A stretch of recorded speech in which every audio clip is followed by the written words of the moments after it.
Oh yeah. Kavuge.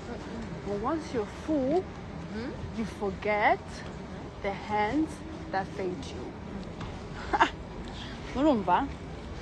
Sometimes when you're full, once you're full, sometimes you forget the hands that fed you. Hari ukuntu abantu bahaga bakibagirwa intoki zabatamize. Intoki inzara Intoki. sibyo? Intoki. Mvuze ngo iki? Inzara.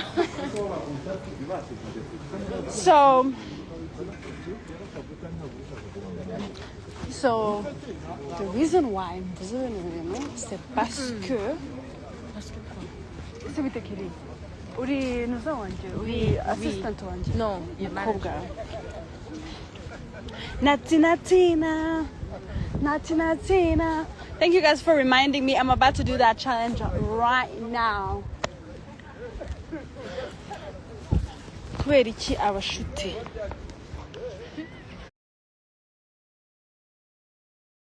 the BK Arena, you guys don't know it's my house?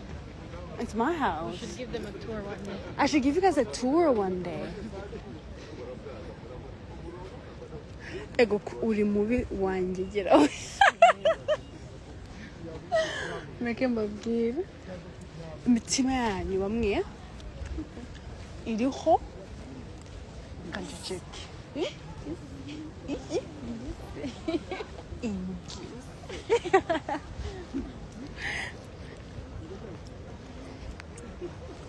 Hari abantu nk'umuntu uba utukanye ariko gatatu tubaha a room yo gutekereza ko bashaka kuba batariye, bashaka kuba babyutse nabi, ariko iyo ukomeje ubu babigize iki akamenyero uyu muntu yarutse hano hantu.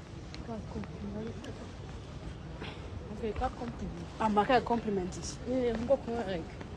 Ni byiza cyane birarenze. Ntibagenda. So kwasize umuryango wacu inyuma akankunde kugira muganya ari kumwe nawe koko Tubange sari. mwumvisha ibyo nababwira nabise mwabyumvisha ubura ni muzajya mugera ahantu mu buzima bwanyu mwumva ko of course I've made it, I'm here. Don't try to look down, not even down on people, but like mwemeye and then what?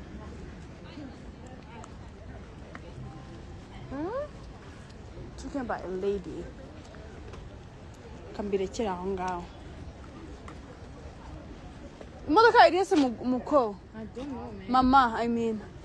Goodbye.